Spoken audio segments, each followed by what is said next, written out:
like if you look at the trends in klezmer music, that if you go back 120 years, um, they didn't play as fast as they do today. They didn't maybe play as loud.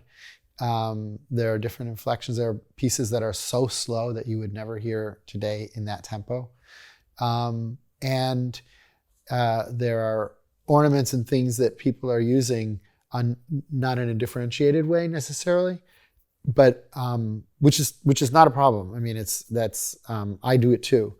But I think that the sensibility of klezmer music that existed back in the recordings that we learned from has changed a lot in present day. Like if a person from 1880 were listening to what we were doing today, they wouldn't recognize a lot of it as being Jewish, not because of not the melodies or anything else, but the sensibility that the loud, fast party extroverted thing, which totally exists in the older recordings, but there's a quality of introversion that the music seemed to used to have even in larger contexts. I don't know if I'm being BSing here.